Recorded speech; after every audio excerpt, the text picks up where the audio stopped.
Welcome to All In with Allie, the podcast for online business owners and entrepreneurs who are ready to create the life and business of their dreams.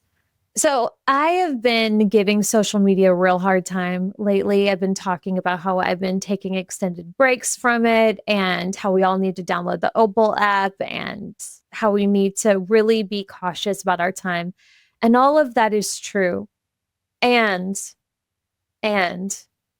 sometimes I am reminded what a gift Instagram can be, especially when it comes to discovering creators that you are meant to find, that bring so much value and interesting perspectives that leave you forever changed. And the guest that you're going to hear from in this episode is an example of that, a very recent example of that. Right at the top of the episode, I tell the story of how I found her, and I get into that, so I'm not going to tell it here. But what I will say is I came across this woman, and instantly I knew that she was someone that I wanted to know. She was someone special. She has this gift and this way of creating that captivated me from the first moment. And I had this tiny little inkling that I should get her on the podcast. And that was an interesting thought because I didn't know this person from Adam.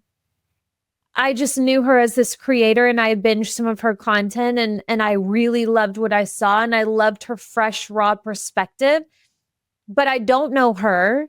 I didn't know her background, but I just had this feeling that I want to know more about her and hear more of the inner workings of her mind. And if I do, you probably would want and be interested in it too. So that is how this conversation came about. I shot her a message. Honestly, did not think she would respond because she was at the moment going crazy viral with some of her videos. And I just didn't even know if my message would be seen, but she responded warmly and agreed to do this episode. And what an episode it turned out to be. I just got done recording it. We cover a lot in 90 minutes. We talk about setting yourself free just in terms of the confines of your mind and the self-imposed limitations, but also the limitations that we adopt. Getting out of the matrix, getting out of your comfort zone, embracing fear, daring to walk with fear and keep walking with fear, and how beneficial that is and what happens when you do.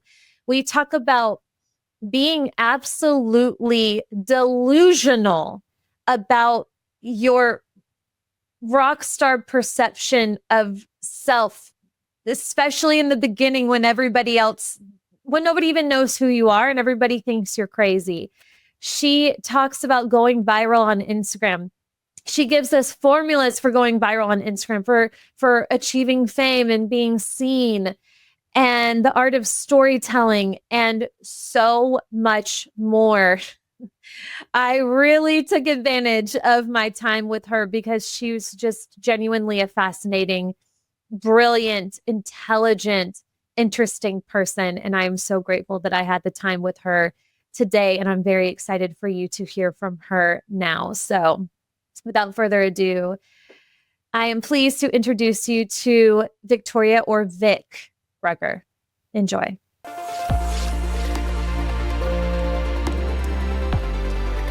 So we got off already on a quick start, and I was like, wait, we have to start recording because this is already so good. And I want to tell you, I kind of already just alluded to this before, but I think the audience will be interested in this too. But I've been taking a lot of time off of social media. I'm addicted to my phone and to socials just like everybody else. And so when I get on, I really enjoy it. It's just like a treat for me again. Yeah. And I was scrolling in the bathtub as I do, and I came across this video and it Yeah. stopped me in my tracks. And I was like, what was that? What the hell was that? So it was the video of you. It starts where you're in, I think, a taxi or an Uber with the guy in Dubai. And he said, Mhm. "What are you here for?" You said, "I'm here to take money and make honey." Or make money and take something. And Yeah. then it switches and you go into this poetic rant about, exiting the matrix and how you just kind of do your thing. And I was like, that was brilliant. Just the way it Oh, was thank you. executed.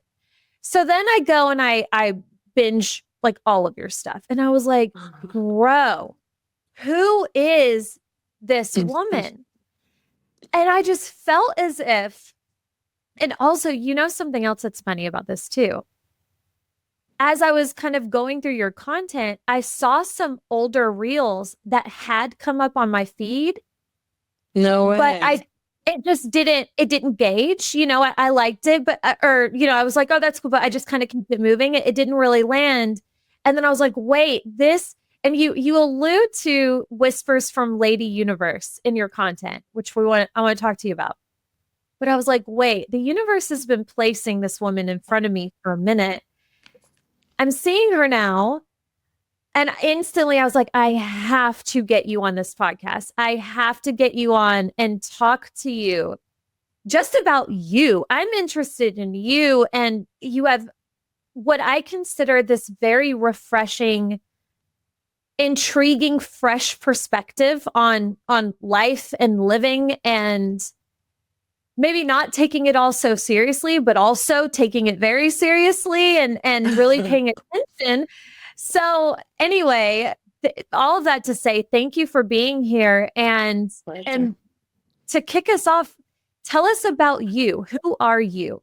Oh, well, Light I question, grew I up, you know. know what? I think there's one of my latest videos that got a million views is about growing up in Uruguay. And then Mm-hmm. it started this conversation about how most of Latin America has a similar upbringing. I come from something that I think only exists in some parts of the world, like South Africa, Latin America, which is like the private school bubble, right? It's like everybody goes to a private school, everybody lives in a gated community, and then outside that gate is very unsafe. So we live in this like kind of like Stepford housewives situation.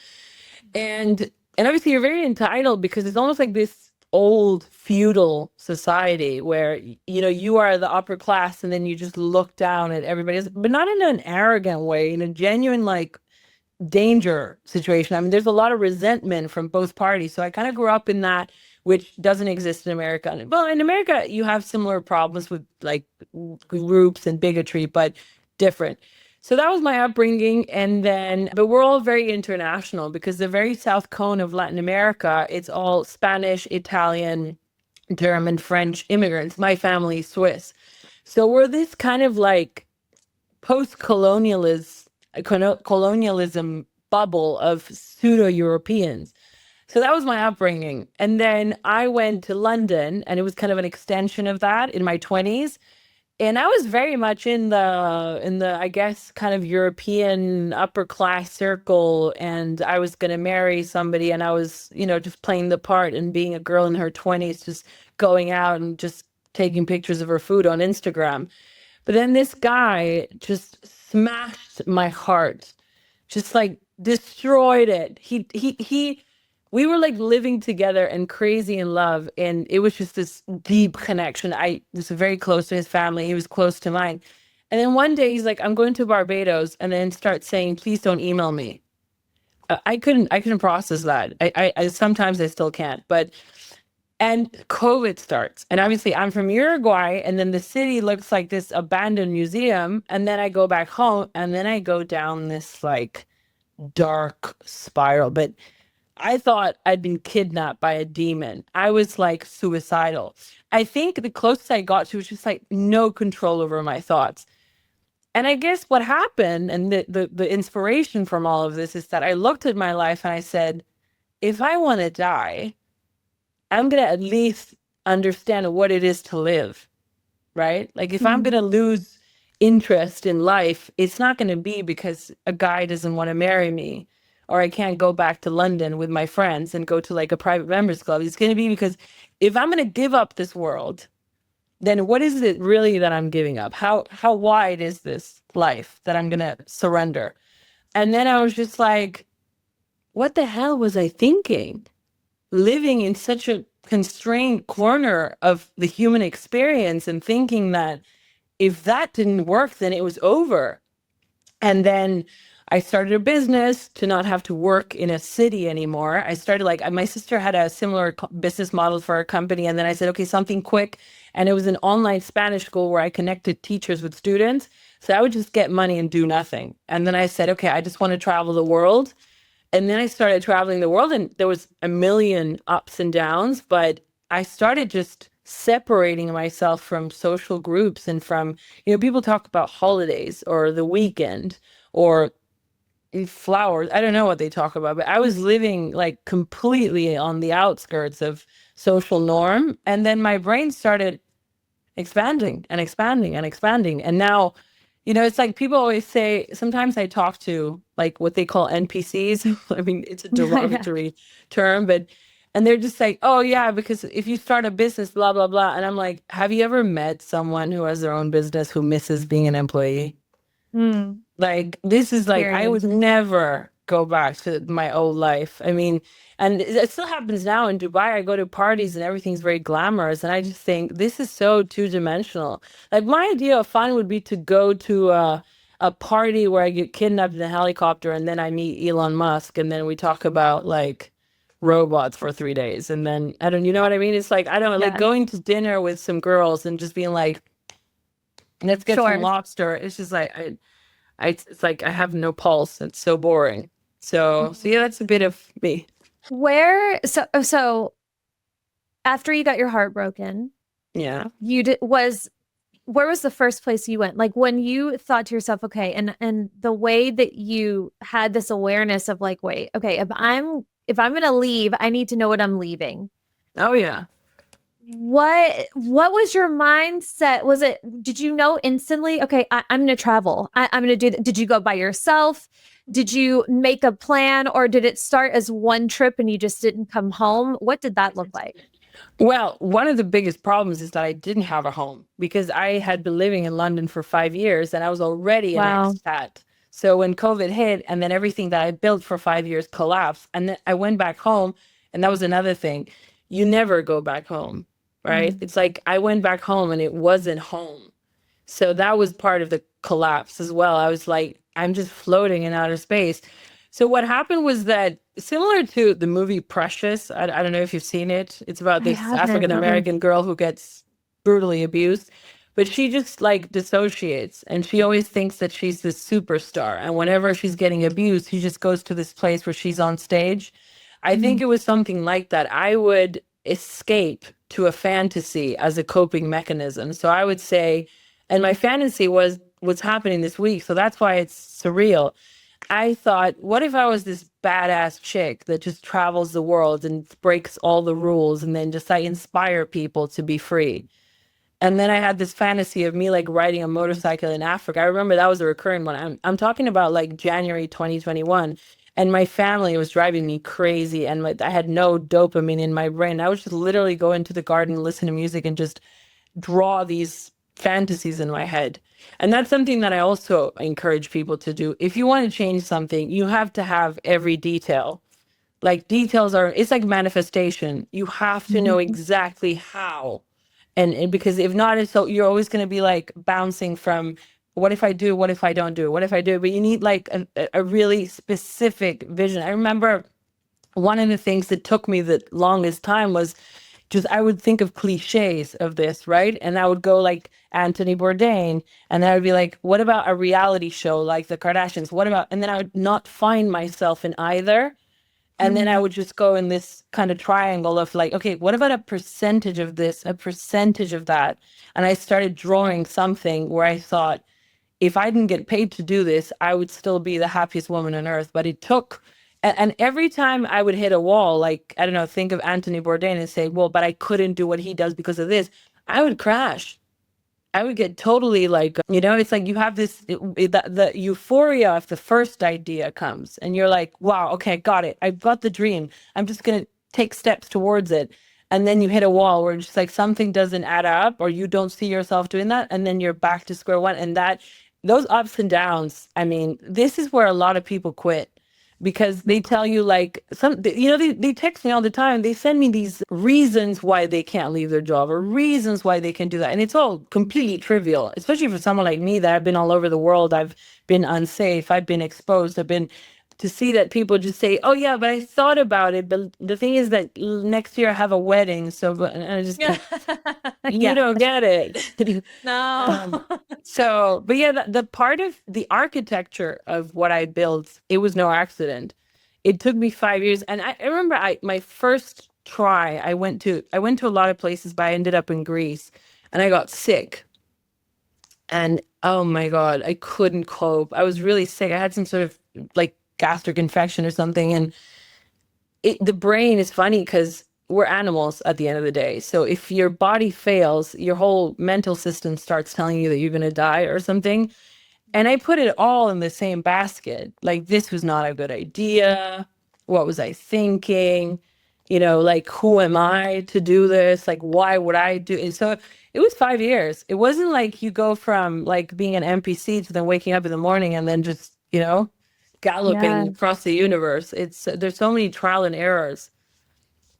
Thank you for saying that because it does take time and it gives me chills. You say, and it's funny because one of the things that I pictured is what's happening right now, right? And like right now, just for those listening, do you prefer Vic or Victoria? Oh, I love either. Vic, I like it. I Okay. think it's cool. Vic is so chic. I love it. Okay. Victoria's gorgeous too. Okay, Vic, yeah, she's blowing the hell up right now. I mean, just like people are discovering you. You've landed on something. You've landed on a message, a vibe. You've caught a wave. You have created something. You figured out this formula, whether you realize it or not. And I think you realize it for sure. That is resonating with people, and people are seeing what is possible now for them. But I love that you said, okay, it wasn't just like you taking a trip, creating some super cute content, and then wham bam, thank you, ma'am, here we are, and now everybody loves us. It took, would you call it faith? Would you call it determination? Would you call it mental perseverance? What has been your manifestation method from 5 years ago to now? I think it's funny how the only things that work out in life are the things that we believe in blindly. The thing about me, it was that I just genuinely didn't want any other life. I was happy to be broke. I was happy to be alone. Like, everybody was getting married, and you know what that pressure is like? You feel like you've derailed, and everybody would like, nobody this is something you need to understand. Last year, I was in Vietnam alone for 3 months, and my business was kind of stalling. And I was I remember my laptop broke, and I was writing these texts on a notebook that I bought at the 7-Eleven. And I was stuck in the same room in Saigon for 3 months just writing. And people would call me and just think that I had just lost the plot and that I was completely lost at sea. And it's in those moments where you have to know exactly what you want, because people will come and question it 20 times a day. Even now, like, I had a guy that wants to invited me to go on a boat to help in Sierra Leone in East Africa. And I could tell that the guy was a very anxious person and he wasn't very confident in himself. And that's energy that I feel like instantly. And he was just kind of inviting me to go on the trip to film it and do the storytelling. But at the same time, just he was so self-conscious about the fact that I'm an Instagrammer and that, the evangelist on the boat could not see that as a good thing. And I was like, sir, I am who I am. And I'm pretty pleased with that. You need to figure out whether you want to invite me or not. But having a conversation about whether I'm the right fit for this invitation is nonsensical. But, and that happens to me on a daily basis. Like, people send me like corrections on Instagram, and the people that you would think I would like no advice from you, thank you.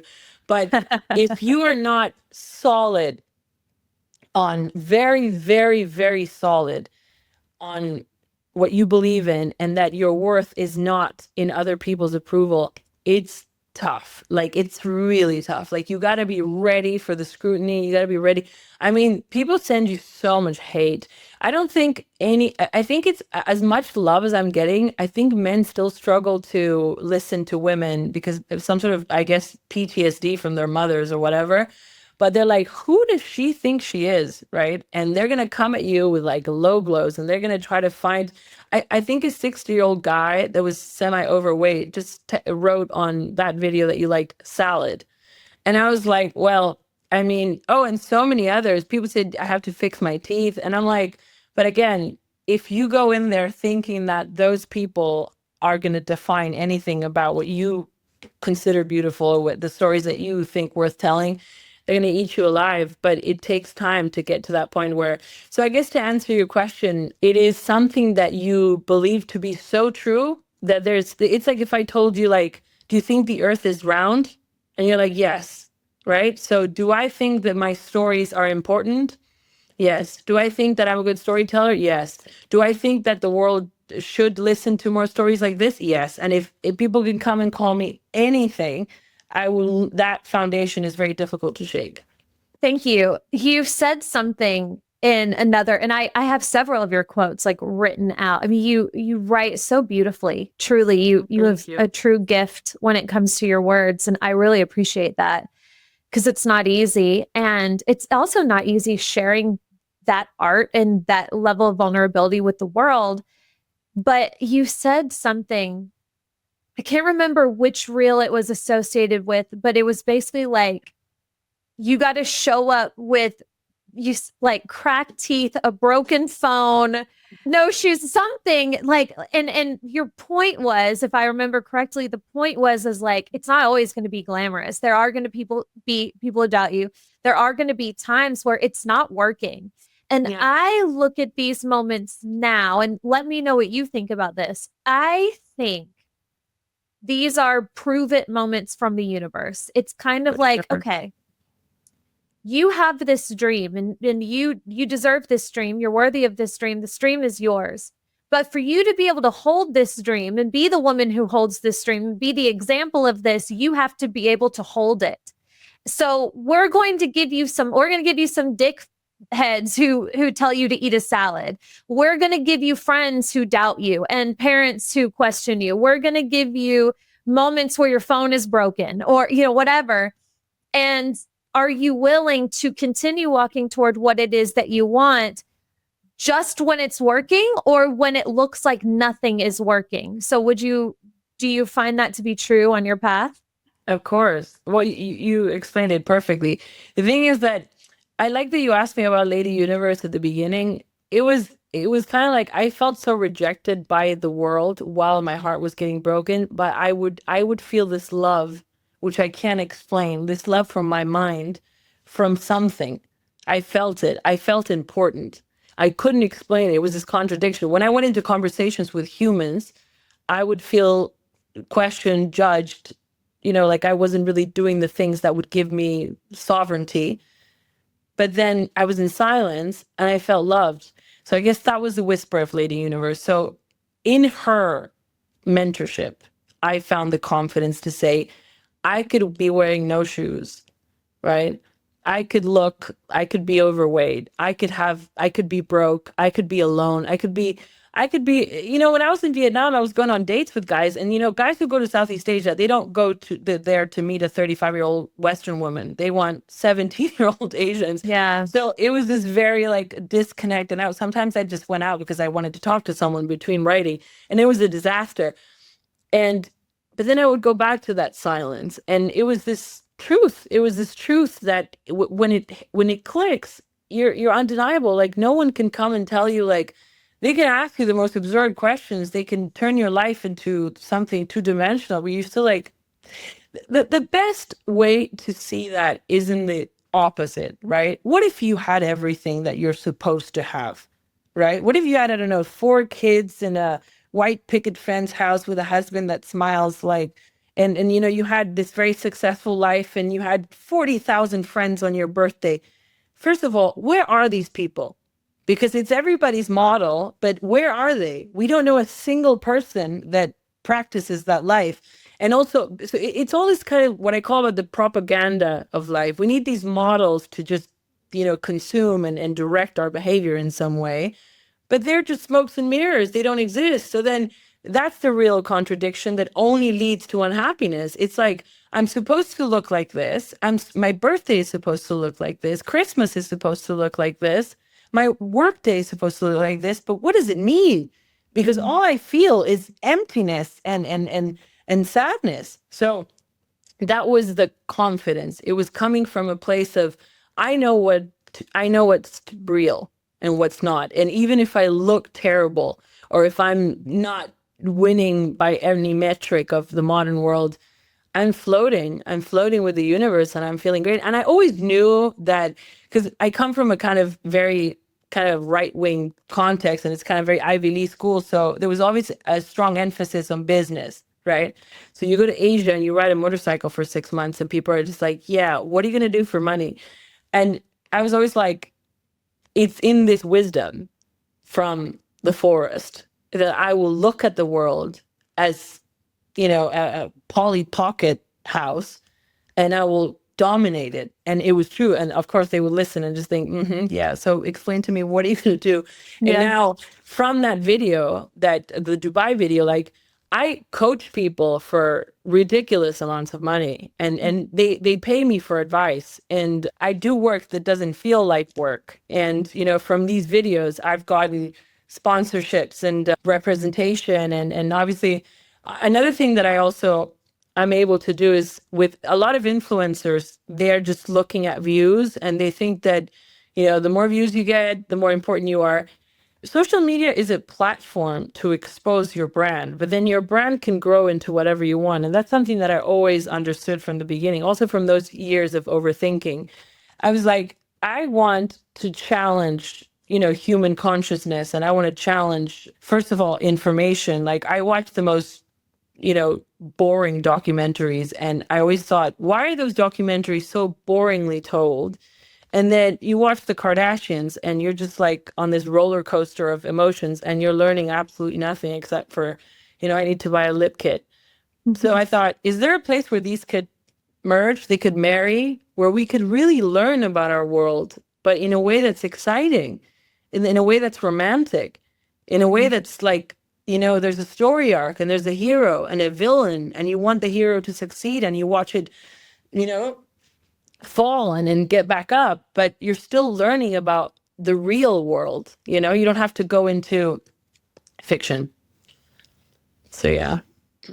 One of my one of my favorite quotes that I put on here because I just thought it was so brilliant. You said, turns out poverty isn't about cash. It's waking up in a world hating yourself. It's crushing your soul to sit at the table full of insecure people. No, I don't want a membership. I want the truth. I want to understand the world, not perform in it. That's the first taste of wealth.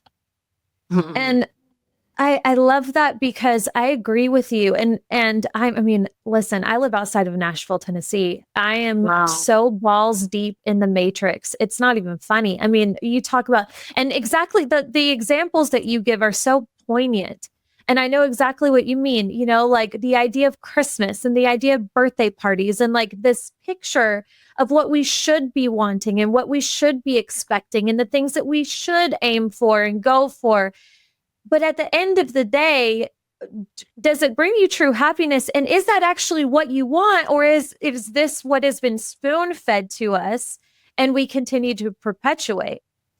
And so many people are desperately unhappy. And I relate to this. And you had said before we started recording, you give an example that I think points to this, where you said you're getting now hundreds of messages from women, people who are, you know, saying, I want to travel the world. How do I do what you do? Tell me how to be free. Tell me how to do this. Yeah. And your thought is like, that's not it.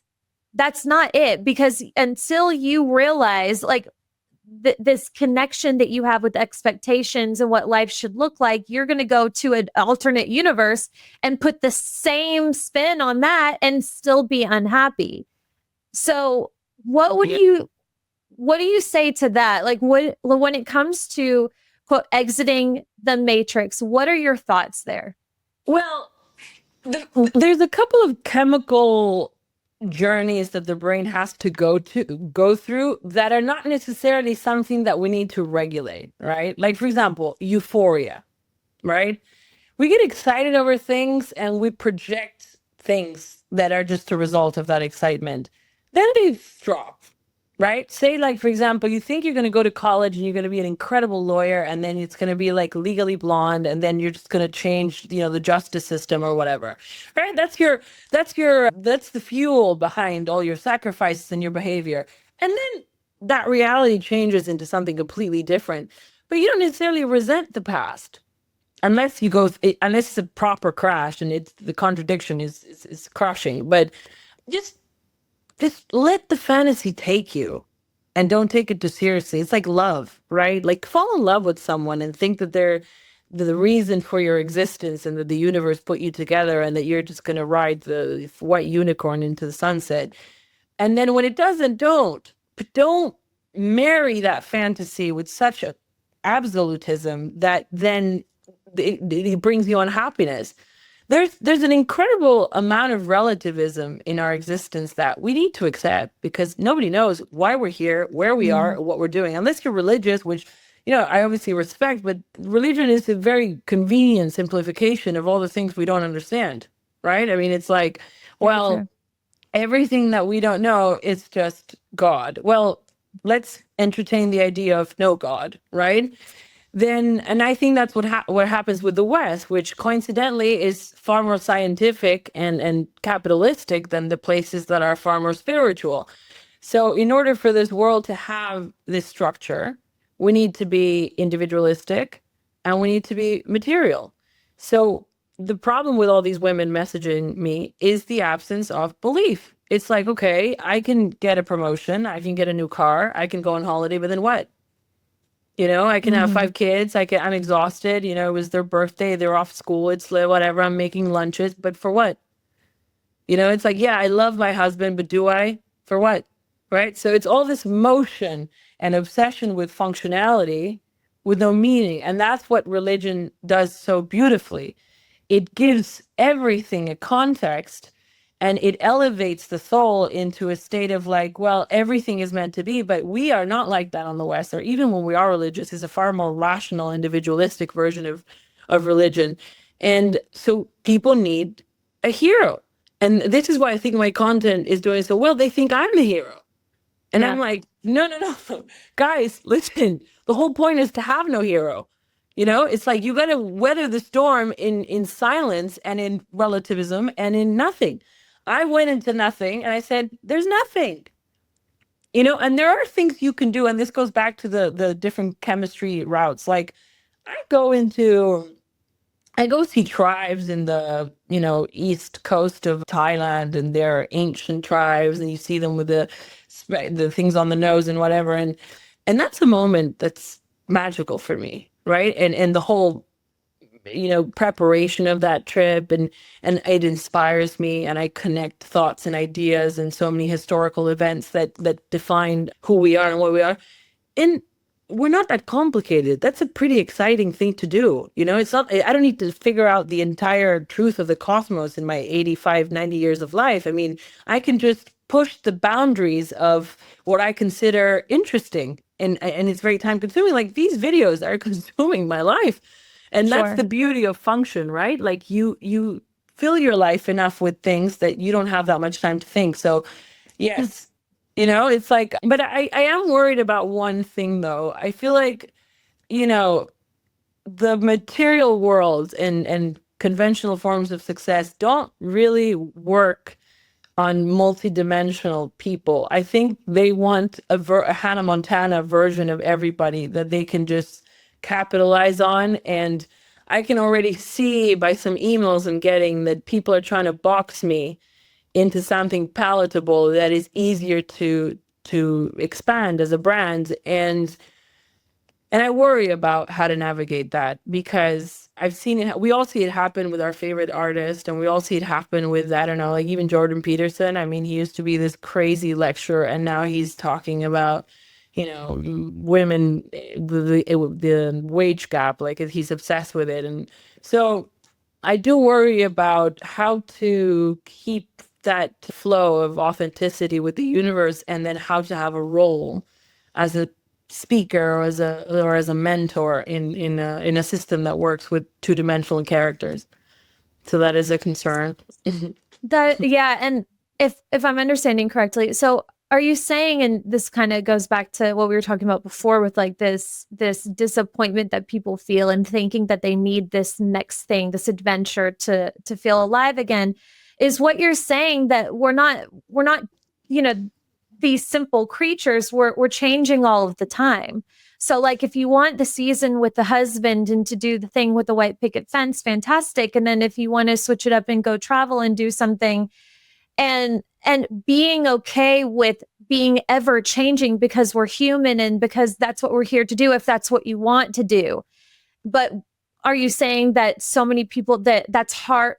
We want people to stay the same, don't we? Like I found you and I love the version that I found. So even without even realizing it, I'm like, I want her to stay exactly how she is because that version of Vic motivates me Yeah. and it makes Yeah. me feel good about myself. So is that what you're saying?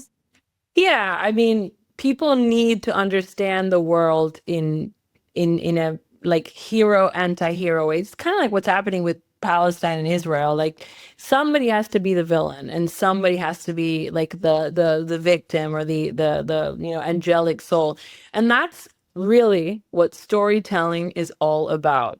Like a lot of people were asking me about a master class in storytelling, and I did study it because I wanted to figure out how to write these scripts. And basically, it's something that was discovered by the Greeks when they discovered theater and drama. It is that you have to have a person that's called a hero or the protagonist who starts off as somebody who's flawed and then goes on a hero's journey in which he or she finds challenges that change them into the best version of themselves. And then the last scene is where they fight the anti-hero and then they win. But that looks like, this kind of ancient tale, but at the same time, it's what you see in every reality television, it's what you see in every commercial, and it's what you see in my reels, right?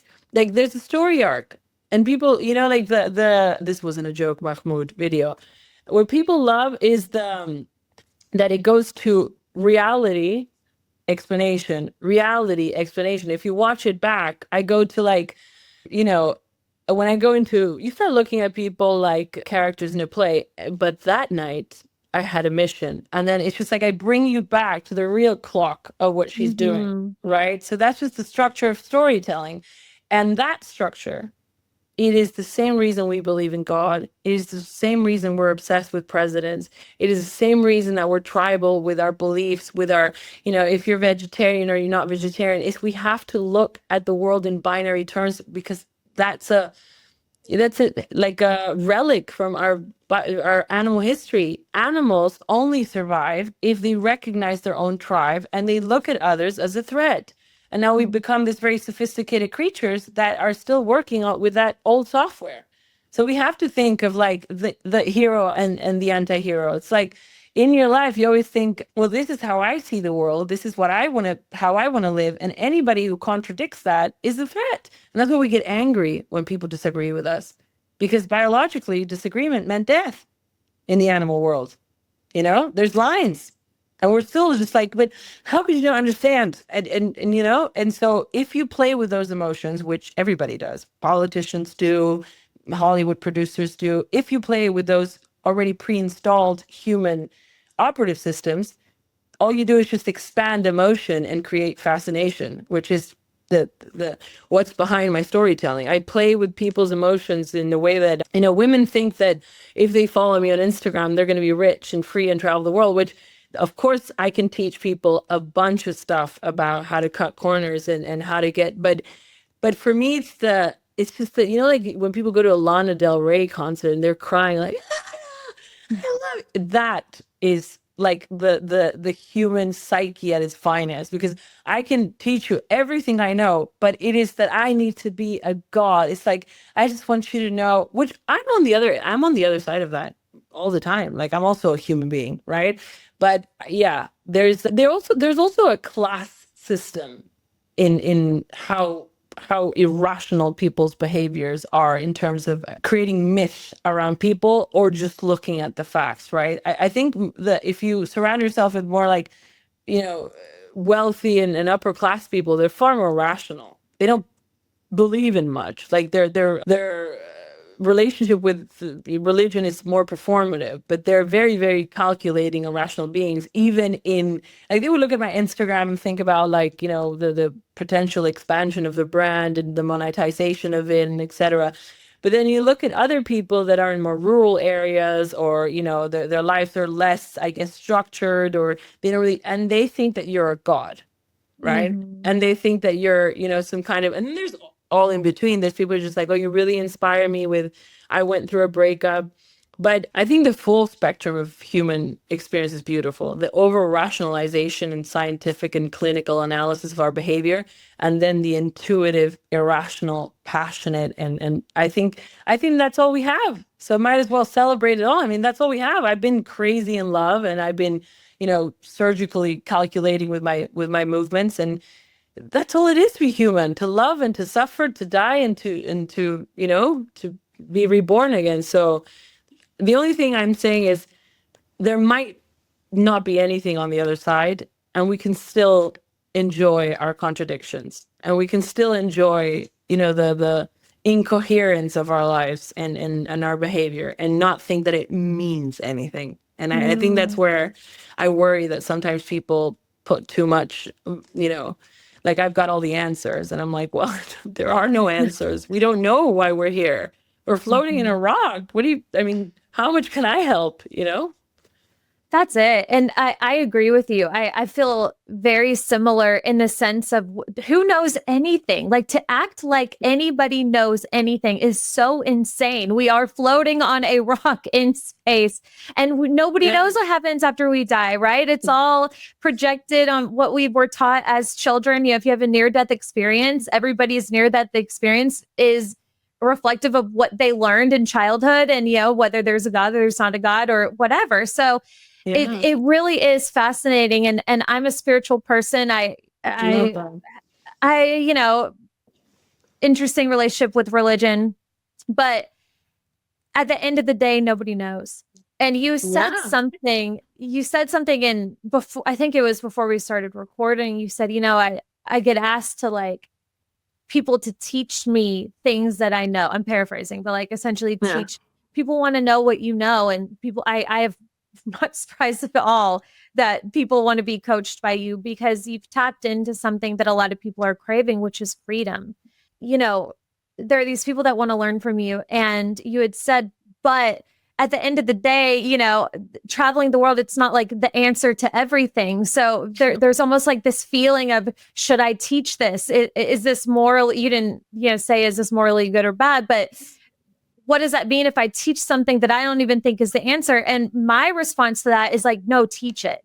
You must teach it Mhm. because, and you Excellent. get to say, hey, this is not the end all be all. This is not going to solve every one of your problems. But if it's something that you want, you deserve to go after that because this is your life. And what For else are sure. we supposed to do with our lives than to pursue? There's so much to do. And also, the world is so small. That's the Yes. other thing. You go Yeah. around the globe and you're like, we've run out of miles. Where are we going to go? But yeah, I will say this, though. There's like a hierarchy of freedom, and you're always happier at the top, right? Like, say, you know, like I said about the weekend and the holidays. You know, like if you were, well, if you're a spiritual person, you probably believe in like making decisions out of love or out of fear. Hmm. Everything I do is like block fear completely. Do Yeah. not give it any sovereignty. It's not your friend.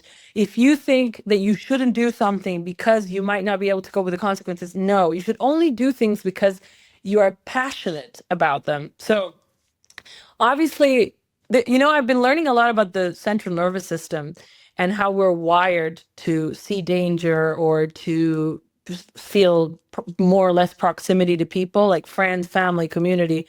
One of the things that people are so afraid of, and women talk to me about like rape or sexual assault or getting robbed or being abused. I'm like, no, no, no. Like people aren't getting like sexually assaulted all over the world. Like, I mean, at least not in Asia or a lot of countries where you're totally safe. It's not that. It's the nervous system doesn't know how to be outside its comfort zone. So you're used to just going home and getting some groceries, and on Fridays you meet your girls and you have a glass of wine, and suddenly you're in Cambodia and it's a Friday night and you don't know anybody. And your nervous system starts to panic. It's like, where are the girls? Where's the wine? It's Friday. Like we are wired like that. So definitely encourage people to leave their comfort zone. Like, do not build a life based on limitation of the nervous system. Do not build a life based on, I never want to feel like I'm pushing the limits of discomfort. That is death. So, as much as no, all the answers aren't in traveling, all the answers are in pain and discomfort. That's for sure. All the answers are there. All the answers are there. You should suffer as much as you can. That's the best. That's another thing that I think somebody asked me once, like, what do you think of human suffering? And I think, well, it is the other end of human, enjoyment and pleasure and satisfaction. They come together. The pain is a part of it. It's like life and death. You can't be in the state of, it's like when I was in Southeast Asia, I would just get these cuts and all this stuff. I was like Pocahontas. And in the city, you're so used to just like, oh, one of your nails, it's like you cut your nail and you're having a bad day, and you think, well, this is such a great metaphor for how much broader your life could be if you weren't stopped by every little thing. Like, somebody wasn't nice to you, keep going. It's like you don't know you had a plan and it failed, keep going. It's like you just take on a lot of risk and take on a lot of pain, and then you will just cover so much range. And that, I think, does not come from trying to figure it all out and just acting only when you've got the map. Like, there's no map. Go out there and suffer, get humiliated, get scared. Go out there and humiliation is such a big one with people. When I coach people, especially men, they're like, I'm fine. I never get humiliated. And I'm like, well, based on this and this and this and this, you avoid humiliation as your core operative system, and people are terrified of humiliation. And humiliation can be like, what if I go to a beach club and I'm sitting alone in my chair and people think I have no friends, Or what if I post something on Instagram and people think I'm cringe? Or, what if I call someone with a business idea and they think I'm not qualified to start a business? And you're not qualified to start a business until you are, and all this, and the beach chair. I mean, if you're going to only sit in places where you think that you're behaving like everybody else so that nobody has anything to say, you're going to go to very few places. And so, but again, that's all the nervous system. So I definitely encourage people to just, it's like that event on the video. I did go there. And I went into the event and I was just like talking to people, and it was a tech event. And then the architecture one was a different one, but that is such a great exercise. And I do coach people into doing small things like that. I'm like, I want you to go to Starbucks, and when you make your order, just sing the cashier a little song. Yeah. Like, I can't do that. And you're like, well, if you can't do that, then I don't know how we're going to do the rest, because that seems like a very small ask, But we are so guarded. We don't want people to think that we're weird. We don't want them to think that we're not cool. That, it's like like the other video when I say that, being single in my 30s, which I'm never really single. Yeah. But it was this thing of just, I remember in Southeast Asia where everyone's a lot younger, they marry a lot younger. They were just like, oh, like all the trolls we're just like, oh, that's somebody's mom. And I thought, what an absurd, like, new reality that I need to justify not being a mother at 34. Like, I'm not going to subscribe to that. And I think the more risk you take on, the more backlash you're going to get. And that is just so freeing to think like, well, I can do anything because and then It's funny because it's such a small percentage of people that actually benefit from the construct. And everybody else is in so much pain. And I think that's what I see on the messages. Like I had this message from this mother in Australia, and she was like, I'm married with 3 kids. All these women are like chained to their kids, Yeah. which I'm not saying let's not have kids, but I think we should reevaluate some of the things that lead up to, because I do think women are fenced in with fear, you know? It was just like, oh, for me, it was just like, oh, if you're either a slut or you're crazy. If you don't, so this is a perfect way to manipulate you into just not having any freedom, right? It's just thinking like, yeah, but she's a bit much, right? Okay, do you want someone who's little? Yeah. Because I can and but yeah, I mean, that wasn't even the problem. I think it was more coming from the girls and the people that I wanted to share this experience with, and women were like they dove so quickly into motherhood that I woke up one morning and there was no one to call. Mhm. Everybody was changing diapers, and I think it's a very important part of life for anyone, woman or man, to just continue your personal development. And if you have 3 kids before 35, you're going to struggle, Mm. and I'm just saying we could find a better balance. You don't have to sacrifice. And also in this society, because there's a lot of talk about traditional values, which I think it's total cosplay. Obviously, what traditional values? Like, it is impossible to recreate the 1920s in 2025 or the 1950s. It's just this cosplay version. They're just making bread and God knows what. But they talk about, traditional roles. It's like, if the men want to, you know, protect and provide, then no one's stopping you. I think what women are asking is that I don't want to have a job that is not really a career because I had to have 3 kids and do everything for these kids until I burn out, and then you leave with your secretary or the HR lady. Right. You know what I mean? So I guess, yeah, back to like discomfort and pushing the boundaries, like the more courage you have to disappoint people and to be mocked and ridiculed and take it for granted, and you stick to what you believe, then the more power you have. And like I didn't think this was a guarantee, but the way things are moving, like I'm starting to believe that I'm gonna be as big as it gets, you I know? agree with you. Yeah, I see that. I see that for you. And that's why I'm so excited to talk to you right now because Allie, you're my first podcast. They're gonna wait, Google this. wait, I'm your first podcast? No I've shit. done podcasts, but not as like this, so like this from the work that I've done last week. I've been on other people's podcasts and I have friends who are comedians, but you're the first person. And also somebody wants to sign me in New York. So, I mean, this is like, girls, save this footage. they're gonna be like, this is what she looked like before. Uh, This is the before, guys. oh my God. Well, it's a hot before, so I think you're okay. But well, I'm telling you, I believe you. I believe you, and that's the first feeling I got. I was like, this bitch is about to blow up. I need to get her on the podcast now because next thing I know, she's gonna be doing Yeah. fucking Alex Cooper shit, and I'm not responding to my Oh email. my God, it's so crazy. It's so crazy how the world, like, for me, my friend was laughing because this is the best follower I had.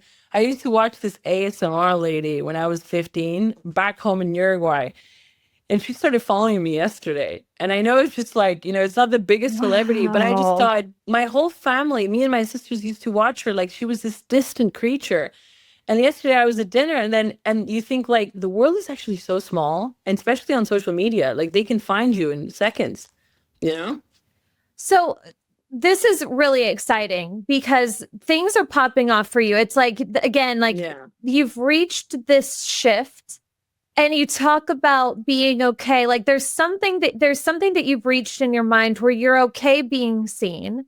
You're okay being Yeah. misunderstood. No, it doesn't always feel good, but you've come to peace with it to an extent. And I personally believe when you get to that level, then you allow yourself to be seen more. So Yeah. that's one thing, but in your very raw, fresh perspective right now, with all of this happening in real time around you, Yeah. I know it's so elementary and sophomore to Oh, ask for like, do you think there's a formula? Like what if oh somebody yeah. wanted, okay, give us the formula. I'll give you for what? For Yeah, Instagram or for that's a good question. there's loads of formulas. So whatever formula you want, I'm happy to give you, but be specific. Fame, being seen for Oh, what you want to be yeah. seen for, or whatever you could, Instagram, whatever you want to give us. So I think that like emotions, just like when you're watching a movie, when you see like a sex scene, you have a reaction. When somebody's crying, you have a reaction, and when somebody's laughing really hard, you're having a reaction. People react to authenticity. We're wired like that, right? So the problem with people, and this is something that I also coach and is incredibly difficult, is they're not willing to give up the character. They're not. And they try and they think they're being themselves and it's not themselves, right? And if I like sometimes like now I'm doing a video about Gaza and I can't stop crying while I edit. If I don't cry while I edit, people are not going to cry when they watch it, Yeah. right? If I don't feel empowered when I make the video, then if I'm not lost in the romanticism of that night with Mahmoud and the Habibis, then there is no romance. So there needs to be a strong percentage of truth behind what you do. But the problem is that you start doubting yourself. So this is something that is also part of the formula. So ideas come to me. Like if you saw me coming up with these videos, you think I'm schizophrenic. I put in my AirPods and I'm just like jumping around like a toddler. I could be getting coffee and just printing, or I could be like not really at the gym. I think the gym is too like people are just on the treadmill, it's too structural. But I have to have a space. Like sometimes I'm either like naked or I'm just listening and I'm just dancing in this idea. And there's always a song that takes me there. And I just keep like mouthing like one-liners. And I just think of stuff like that, like, waking up in the morning and hating yourself. And then I write that down and I'm like, okay, so how do we get to waking up in the morning and hating yourself? And I start to like reverse engineer it, but I have to feel it.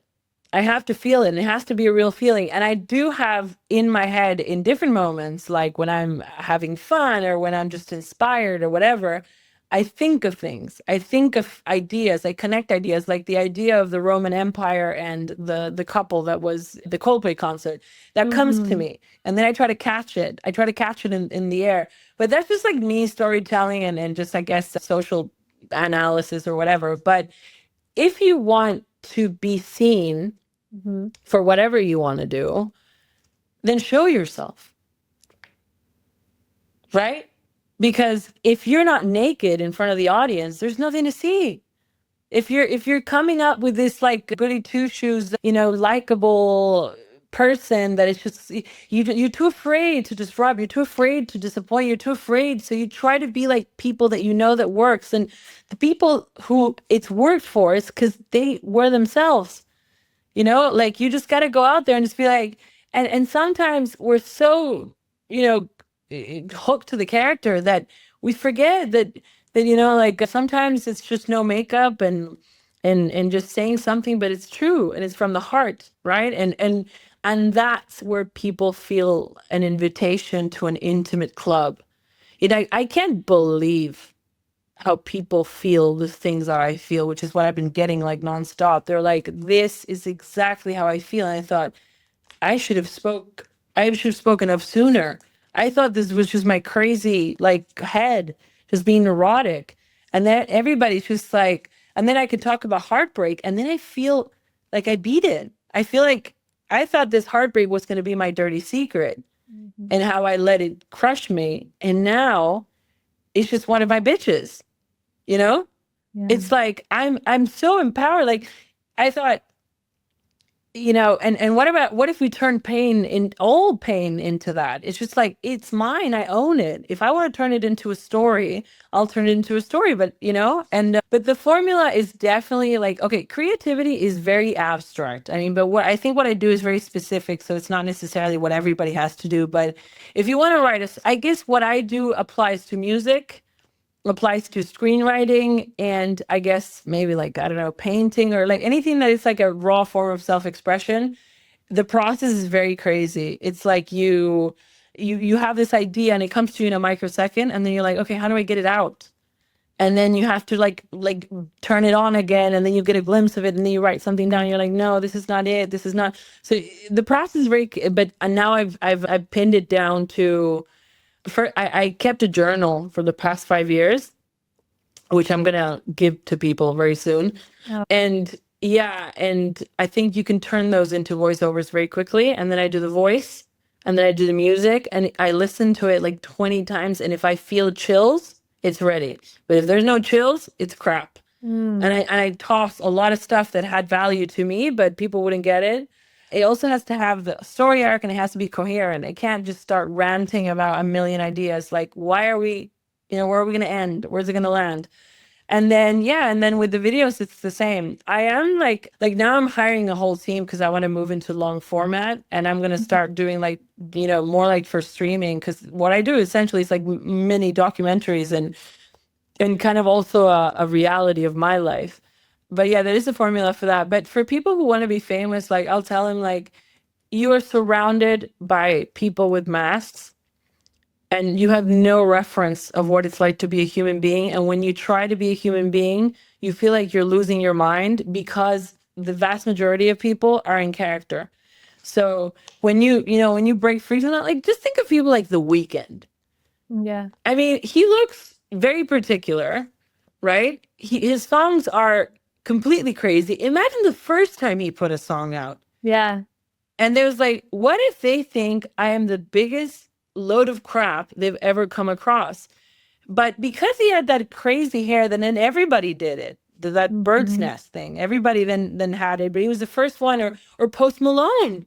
Yeah. He's very like particular in his appearance and his music, and they talk about drugs and what and they go out there and they're just like, well, this is what's in my heart, and you can say that I'm trailer trash or that I'm this and that, but you can't tell me this is not in my heart because this is all I have. So, and it's not that bad, really. It's not that bad. I mean, the first wave of hate, I guess, is the one that stings the most. But now I'm so numb. People call me a Brad. They call me like I think I'm smart, but I actually don't know what I'm talking about. They question everything. They're like, "Oh, you're pro-Israel," like whatever. I mean, then you just laugh at it. Then it's just like cartoonish. You don't feel much You from take it it. for what it is. Yeah. Yeah. And then you see the money coming in and you're just like, yeah, you guys can hate. Yeah. You think about like how much power you have over those people now. Like that's really funny. Like that's why I talked about the Blake Lively case. I mean they did really cancel her, poor woman, but like those people have so much power. Like I don't think they understand from the optic that they operate from. They don't see other people as people. They see them as algorithms. It's like if we move them in this direction, we get this. If we move them in this direction, we get that. Yeah. So yeah, that's definitely a feeling. Like you start thinking like, okay, these people are obsessed with this, then, how do we move the masses into a direction that I want them to move? Yeah. Schadenfreude. Is that Oh right? yeah, Schadenfreude. Yeah, it Schadenfreude. was that the fascination with watching other people collapse. Right. And so many of we are the people. We do that. We participate in this. And Coldplay Gate was a fantastic example of that. And like you Hmm. brought up Blake Lively, and I have a theory about this with women who make it. I think we love to see a woman on the rise. We love to see a woman who maybe is a little bit of an underdog, and then she starts to make it, and then it's an example of how we get to make it. But then we don't want her to get too big. We don't want her to Hmm. get out of touch or out of reach, because then that turns a mirror on us, and then it feels unrelatable to us. And then we Yeah. want her to fail. And when she fails, because she's human and no doubt she will do something wrong, we get so much excitement out of it. And it really is animalistic and kind of scary how so many of us do that. And So, it's also yeah, hilarious how they think that canceling Blake Lively is going to protect them from what? Buying iced tea? I mean, really, right. how much influence does Blake Lively have over people? Even P. Diddy. P. Diddy had these horrific parties at his house, but y'all weren't invited. You know, there's people that are not in the music industry. There are monsters, right? The people, this is what I think it's going through a transition. The celebrity culture. people think celebrities are, the Roman Senate. Yeah. Like, these are just actors that are the most underpaid people in the world. If you look at different industries like banking or pharma or med or, large corporations in food and It's beverage, true. they have no money, the poor celebrities. And also, they have the worst training in how to spend their money. They're all in debt because they're supposed to promote this luxurious lifestyle. And some of them don't even have $10 million. So Mhm. that people only see them in the movies and they think this is where all of our money's going. Honey, your money is going into Starbucks, it's going into corn syrup, your money, it's going Right. into the rubber in your tires. And those people have trillions of dollars and they do whatever they want. But God forbid Blake Lively makes $2 million with iced tea. And this is such a, but then the average person doesn't know who the millionaires in America are. They don't know their names. They don't know the families. But those people, like all the families that control media, that own Fox, that own, they have no idea. They think that rich people is Beyonce and Jay-Z. Yeah. Those are not rich people. Trust me. That's a good point. That's a good point. Yeah. You did give some chapters to getting out and just like expanding your world Yeah. essentially. And I really loved what you put on there. Number one, get out of your environment, which we've Yeah. covered and I would agree with you. Number two, Yeah. entitlement is a skill. And you said something that really struck me, which was rich kids don't get hugs, but they do get KPI, strategy, and maps. Yeah. And they get, a map and a plan for how to be successful in this world. And the middle class, we get trauma bonding and we get warmth on top of that. But then we also get emotionally biased into mediocrity. And I was like, fuck. It's so true. It's so true. Like, well, I was hugged as a kid, but also this is my Yeah. viewpoint and this is what I should be going for. And yes, I should get married in my 20s. And yes, I should have babies before I'm 30 years old. And yes, I should want to buy the car. And yes, I should. And it's all fine. Like, want what you want, but question what it is that you want. So that I love that one. And then 3 and 4 were basically don't find a passion, create a business. And then no one is coming. And that's where you said the thing about the cracked teeth or something along those lines. And like Yeah. you said something else that really struck me. You said, the doubt in your mind and the thought that like it's not time, it's too soon. Those are your ancestors who believed that they had to wait to go after what it is that they want. And I was like, oh my God. And Mhm. essentially it's just like Yeah. go take control of your life. Do Yeah. Yeah. what you were put here to do. For sure. Oh yeah, and definitely like I think I talk to a lot of people, and like I said, when I say class, I don't mean class in the like 19th century. I mean Right. more in like financial bracket, right? Yeah. I talk to people from different financial brackets, and in the lower end, there's always a sense of like that life is American Idol, right? There's a group of judges that need to approve your son of worthy of success, right? It's like, is he good enough? Do you think he's smart enough to be a business owner? Do you think he's fast enough to be a runner? And you think there is no judge. You go in there and you take as much as you want, and that's the entitlement skill, right? Yeah. Like I was always when I lived in London, there's so many people working really hard to get into finance. And then I would meet these girls whose parents were, like trust fund kids.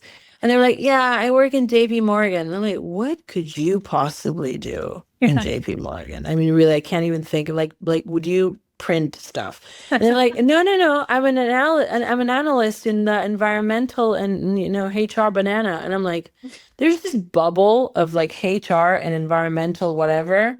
There's all these women that come from like, really good schools that they're like, oh, I'm in Bloomberg, I'm in this. And I think of these kids that are the smartest in the class and they work, years of 12-hour days just to get a tiny audition and they don't make it. And I think to them, and they think that the system is what they should respect and they should climb the ladder steady and slowly.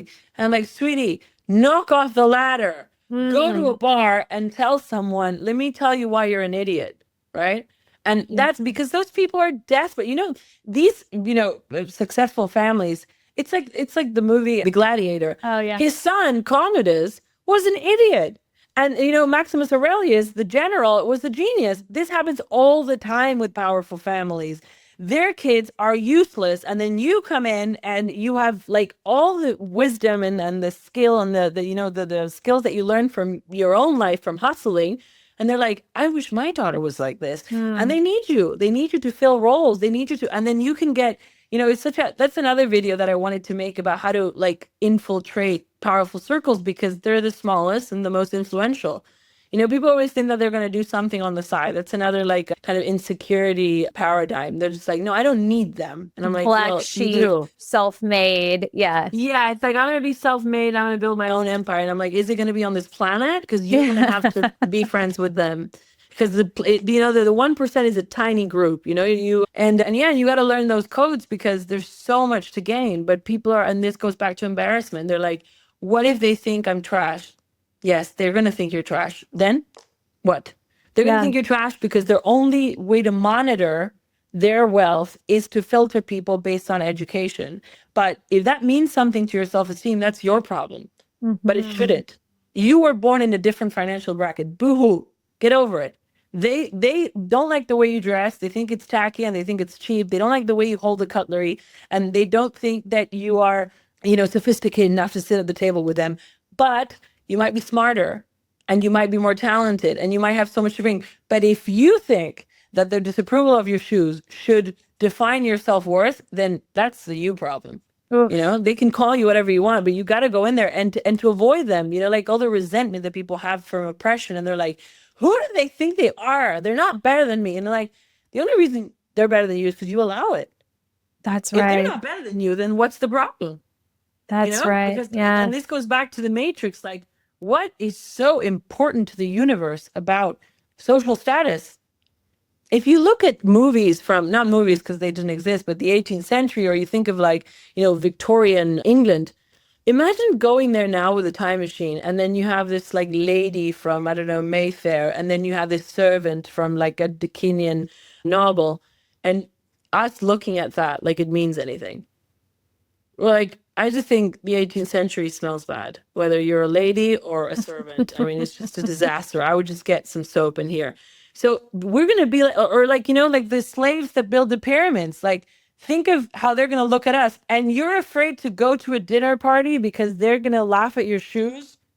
Like, 100 years from now, they're going to think we're all retarded. So you might as well benefit from you're looking at it like it's not that serious? Well, and that's why I really like how you sometimes allude to like walking into a room and almost looking at as everybody is as the Sims, right? Like characters of Sims. And I think when you're able to zoom out in that way, and I think that's actually such a powerful strategy for everybody, because when you come into it with such emotion and you let your ego get in the way and you let your feelings get in the way, you let it murk up the goal here and what it is that you want by taking things for, Mm. you're just limiting yourself. That's not hurting the people at the table. That's hurting you out of your own fear. So when you can go at it and detach a bit and look at it, and I love how you just said, yeah, if I were to go back in the 1700s, I just think y'all fucking stink, Like Yeah. none of this drama would mean anything to me. And I think if we No. could just detach a smidge from the fucking story that we've created out of it all, then we can be more strategic and make moves in alignment with what it is that we actually want and decide. Because I've gotten so caught up in that and where like a chip on my shoulder that I wasn't raised in elite environments. I came from the lower middle class, and I don't want to talk to those. And it's like, but that's not serving me. And you're absolutely Yeah, it's like correct. I don't want to feel judged. I want to go around it. Yeah, but it's like the thing about fear and passion. You're going around the greatest reward you could get. And it's not because they're better than you, because it has nothing to do with that. It has to do with the fact that you can go anywhere and you've allowed Mhm. yourself to do that. It has to that you have given yourself permission to go to the best parties in the world and not be impressed. But you can't say you're not impressed if you're not daring to go, which is what Mm. most people do. They're like, oh, I'm not interested. And the other thing is like, you'd be mind blown how much they would value you. Like Yeah. these people, if you can walk in their circles and just with your pulse steady, the respect that you get from them. I remember in London, I had a friend that it was the dynasty of the Ferrari family, right? So just incredible, not just wealth, but it was this like the air. It's just you walked in there and you felt this, it's like, oh, I don't know. It's like I want to breathe slowly. And it was poetry night because, of course, they always do stuff like that. And, people my age and everybody had to read poetry. And they were all stupid. I mean, no offense. I mean, nobody there was too interesting and everybody was in character and they would say things like, oh, darling, oh, yes, I've had such a long week. And I remember one guy who was Scottish and he read a poem in old, like Scottish. And I told him, because we all had to, it was a Q&A. And I said, I like how vulnerable you look when you speak in older Scottish because you feel exposed, like you're almost ashamed to be Scottish. And everybody was just like, who are you? And, it's just that moment of just cutting through and just saying, what if, what if I wasn't afraid of the monster for a moment? Mm-hmm. What if I don't have to just catch my breath here and I can just let my breath expand and just be like, yeah, this is what I look like. This is where I'm from, like I'm not like you guys, but that doesn't really, and the opposite is there's nothing uglier than insecurity. And it's not about looks and it's not about money. It's about the ugliness of insecurity. I mean, we've all had boyfriends and friends, and when you see them getting squashed by their own insecurity, and it's so sad to watch. And it's so evident also, a moment where they're Yeah. over explaining or, when they're lying, like making little exaggerations, and you think you don't need any of that, you Mm-hmm. know? So yeah, and yeah, and I think what's happened in the last 2 weeks goes to prove that people are interested in authenticity, and it's the Yeah, it best goes route back for to everybody. it goes back to the authenticity, right? Right. That Mhm. these tables, they're not going to respect you if they feel like you're putting on a mask to fit in with them. Like that's how embarrassing. Yeah, That's what's cringe. That's what, people can sniff that out like that. yeah, But yeah, if you were to yeah. show up and just say, no, I didn't go to the same school as you, but I am who I am and I'm not going to pretend that I'm not. And I also would like to be in this room. Thank you so much. And I add something to this room. So, oh, so, so good. Okay. Well, I want to, in the last couple minutes that we have together, Yeah. talk to me about your business. Talk to me about that. So, well, I actually have a random question for you. Yeah. Bakery in Dubai. Yeah. Is that one of your clients? No, so I wanted to kind of mock them for not being one of my clients because Oh, um okay. because I went in there, right? And they had a production of like 20 people.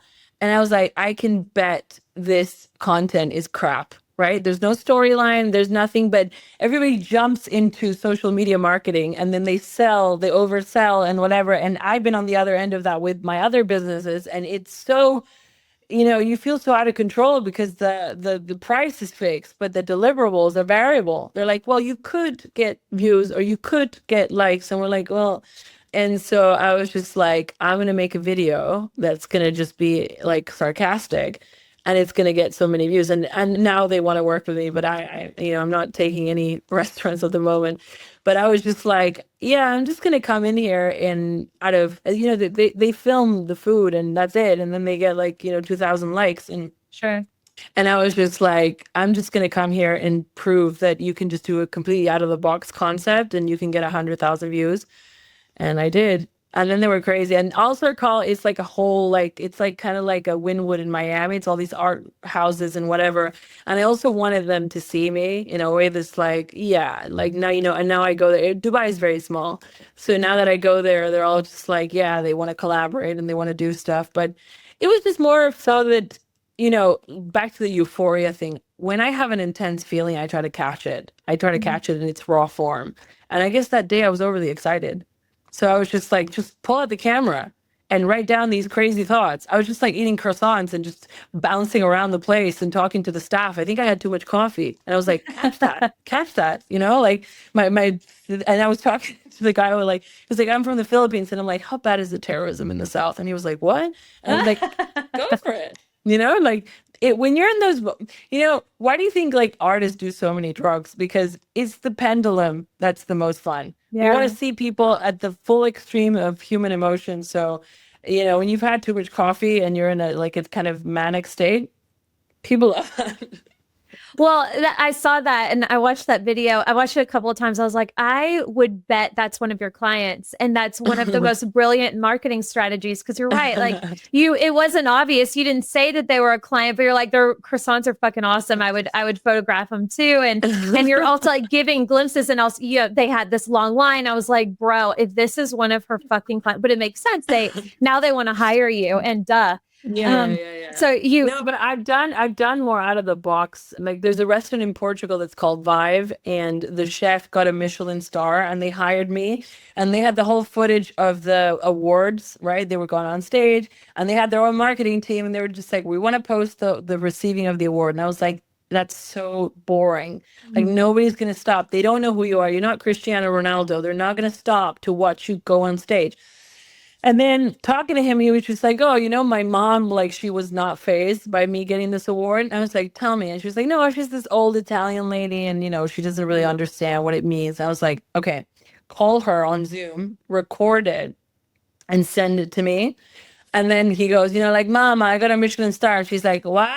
And that got like 500,000 views. And then Michelin star like posted that video on their page, and they were like, "Mattia, moms keep us humble, whatever." And I thought that's a perfect example of how the internet works. Like you don't have to be literal about the story, right? You got to go around the corner. But yeah, but thank you for saying that. I appreciate it. I thought it was brilliant. So, what are you doing then? Like, what do you want, Vic? Like, what is your dream scenario now that things are working for you? What is your vision? It could be about business. It could be about anything. I know you had referenced creating longer documentaries, and that's amazing. Is Yeah. that it? Yeah, so my business is actually, that goes back to the architecture. I was very specific with this. This is no accident. I sat down until I had every corner of the house I wanted to build, and I looked at the pros and cons, and I was a ChatGPT, and I spoke to people, I met people, so it's no accident. But I think the future for me now is like I'm getting a lot of offers, so it's really interesting to also see the unexpected, right? But I don't want to stay in social media for too long, and I want to do so like now I'm selling my diary, which I want to test this kind of community business model. Like I've got I'm going to call it last pages of an ego on death row, right? And it Mhm. is like the journey from when I'm the first entry, my ex-boyfriend left to Barbados the first night, and I'm in total denial. I'm like, I think he loves me. We're gonna work it out. And then you watch this person just go into hell and then come out. So yeah, so I definitely want to people to understand the brand of like who I am, and I feel so understood, which is, it's like I don't have to do much work in that department, but the short term is like I'm hiring a whole team of editors because I want to do very, very good quality video for kind of what I'm doing on Instagram, but for YouTube.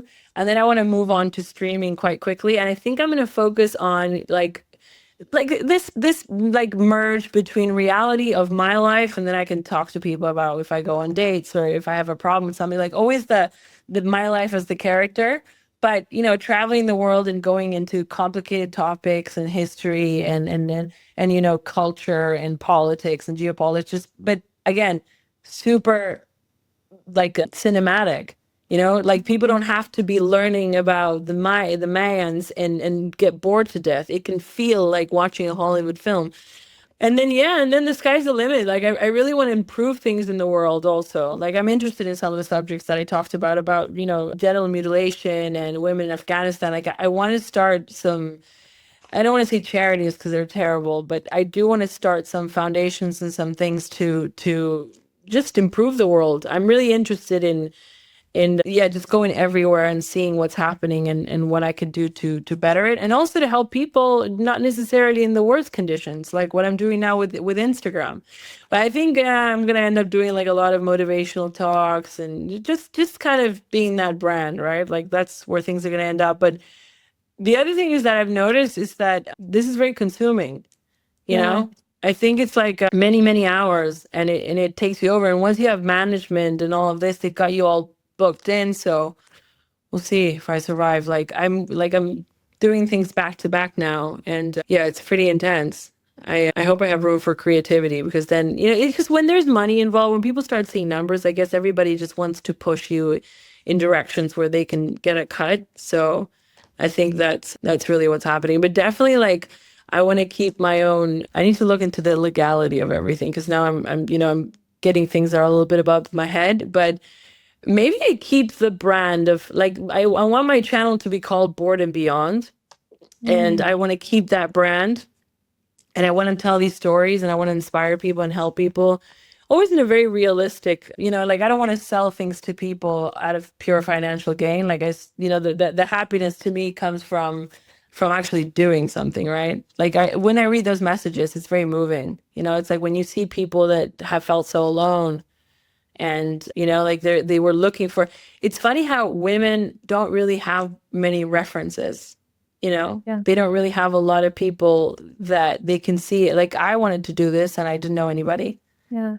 So maybe it's something like that. Maybe I can be like this 3D hero and inspire people to just go and live and also show things. Like there's a guy in Kenya that his family has this 3 generation like elephant rescue reserve, and I'm like, how Oh, wow. isn't there a single documentary about this family? I mean, he was a pilot in World War II, and then his children stayed and his grandmother's, and we know everything about Justin Bieber. And you think, so maybe a bit of that I want to do. I want to go into the corners of the world where there's potholes of history and beauty and incredible stories, and then make that the new entertainment, you know? Kind of like documentary meets reality TV, glam, bring it together. Yeah. Yeah, it Anthony can be Bourdain, fun. Like I'm but always not just getting good. drunk and being funny as well. So it doesn't Yeah. have to be that serious. We can also Yeah. go to a party. We can also have some fun. Yeah. Couple of rapid fires. Go ahead. If you could go back in time, what's something you would do differently, if I mean, anything? I always think I would have broken free sooner, right? I mean, my family that was a very difficult one. I think I'm like, Hercules, that he fell off the Olympus and he was raised by farmers. I think psychologically I've always felt like that, and I always wanted their approval, and they don't cover me. I don't fit in their space, and I spend way too much time asking for that space when I should have just said, "I'm sorry you don't have it. I'm gonna go." You know? Yeah. Setting That's yourself definitely free. one. Beautiful. If somebody was wanting to feel more free, access a higher level of freedom, what resources would you recommend? Any books, any movies, any documentaries, anything that comes to mind that you're like, oh, this is a good one. Oh, well, there's a documentary about the war in Syria that's called For Salma. And Mhm. it's just a couple that stayed during the war with an underground hospital, and they had a little camera and they film everything. I mean, that was one of the best things I've seen in my life. It's completely brutal. But I think to just watch that and think this is reality. So, this is where we should have the bar. And then as far as books, incredible books. I mean, seven habits of highly effective people, maps of meaning, the architecture of belief, Jordan Peterson, much better than 10 rules of whatever. That's a completely commercial book. I have such dyslexia for books. I read all the time and then I forget them. I do too. But the power paradox, really good. It talks about how feeling oppressed makes you sick, therefore you die. That's why like people with less resources get sick, because they exist in this reality where they feel small, so their body starts to give them like diabetes. It's just not the diet. And this Wow. is why like people in finance, they do coke every day of the week and they live until they're 80, and it's because the empowerment they have in life gives them a lot of dopamine that, cancels out the cortisol. Whereas if you wake up every morning and you think, fuck, I'm still here, then your body's just like, okay, should we just die? And it starts to shut down slowly. So it's really cool. That's Yeah. fascinating. Yeah. Last one. If Yeah. you could go back in time and give yourself something to like a growth hack, like, hey, do this and we'd be so much faster. Would it be authenticity? Would it be what comes to mind?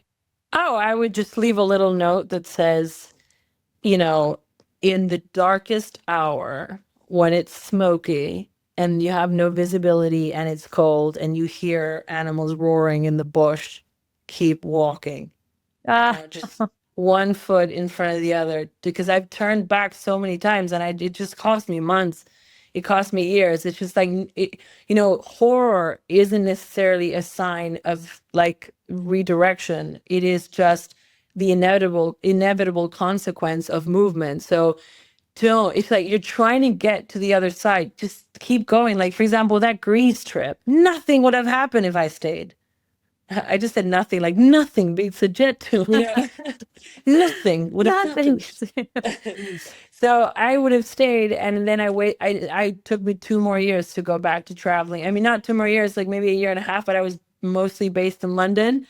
And if I had gone to Bali in China in 2022 instead of 2024, but in the future, like, I have that little no, where, because I know they're coming for me again. Do you think that now I've made it to the top and I'm saying, Right. no, this is just getting started? They're going to screw me every way possible, left, right, and center. They're going to try to cancel me 20 times a day. Friends are going to betray me. They're going to try to steal my money. People that I think love me are going to just use me. I mean, this is just getting started. But the little note still applies. It's, when it's dark and you think you fucked up, and also guilt, like, guilt has no use in the animal world, like, no use, right? You learn and you do better, but sitting in grief, it makes no sense. I hear people, the self-deprecating stuff every day, and sometimes it's young girls for the smallest things. It's like, oh, I texted him again, and I'm like, cut that out. Like, no, there's no time for just torturing yourself. And people are obsessed with right and wrong. It's like, if you made a terrible mistake, what are you going to do? Just keep going. It's not about, people didn't get to where they are from just this straight line of assertion. It was always about complete failure and remarkable getting yourself back up. So no more feeling sorry for yourself. Or people are obsessed with time. They always say, like, oh, if I'd done what you did, the thing about me is I had kids. No, but it's too late. Yeah, if I had known this, I had a client that told me that, the reason he can't be like me is because he's not Uruguayan. And I'm like, I'm sure this is not. So, yeah. So people go and sometimes they look at somebody in a position of clarity, and the first thing they do is torture themselves. And this is what I try to tell people. They're like, oh, but I want to be like you. And I'm like, please say that in a form of inspiration, not in a form of self-deprecation. Like, it's like we always look at something that's working and saying, oh, this is why I could never be like this. Crap, crap, crap, crap, crap. Never go there. Nothing to learn there, you know? Yeah, it's And productive. one more thing that's really important. Even when I'm editing the videos, I have moments of self-doubt. Sometimes I'm tired. Sometimes, I don't know. It's just like I go through these ups and downs. The substitution of positive, even diluted positive thoughts for bad ones, it is the most underrated source of success in the world. Just a moment of saying, there's two options here. There's two options in the menu. I'm either total imposter and this is an illusion, or I am incredible. And whatever you have to do to choose incredible, choose incredible. Choose the moment where you, like when you asked me to do the podcast, that feeling, bottle it, right? Mhm. Think somebody wants to listen to you talk. That is great. So bottle it and substitute. Like, and it's every day. It's when, sometimes you go somewhere and people look at you funny, you know? And sometimes it's just one look that can ruin your day, or one text from somebody, a client that was about to close and then just says, like, hey, Vic, like, I don't think this pricing makes sense. Stab. Right? And then you're like, how many hours are you going to give this to this spiral? 0. Yeah. You think, get this out of your head, change the channel, and go back to the delusion. So many successful people talk about delusion. It's always go back to the version of yourself that's a rock star and that deserves the world every minute of the day. Stay there, stay there, stay there. No self-deprecation, no self-doubt. And then when you see the way things manifest, you think it's witchcraft, but it's just self-belief. It's self-belief. You have to drink your own Kool-Aid first. You have to have the audacity to go for it. We have these conversations all the time, which is why I wanted to have you on. Thank you. Yeah. Oh my gosh. What a conversation. What a human. Thank you. Thank you Well, I We're can tell that you also are a great receptor of what I'm saying. So thank you so much. I'm eating it up. And I know you're asking these questions about yourself. So whatever it is, whatever layers you need to peel, girl, just peel them. We're peeling, Vic. We are a multi-layered, constant peeling potato over here. So yes, you're absolutely right. Selfishly, many of these were for me as well. And thank you. Love Thank that. you. No, it's not selfishly. And you're gorgeous, by the way. Oh. You should never feel bad about yourself if you look like that. Well, I could say the same about you. So thank you. Thank you very You're much. welcome. You're a queen. Where can people find you? I'm at the moment I'm Vic Brugger, Brugger on Instagram, and then I'm launching Board and Beyond hopefully next week, but I don't know because I'm also launching the diary, so And you'll we'll put see. that on But your the other thing about Instagram. me is I will find you. So Okay, that's true. That's absolutely true. I will show up in your page. Yes, yes, and you will. Thank God. Whispers from Lady Universe for sure. So Yeah, I love thank that. you, Vic. You're You're most welcome, Allie. Thank pure you so magic. much. I enjoyed this so much. I enjoy this too. Thank you.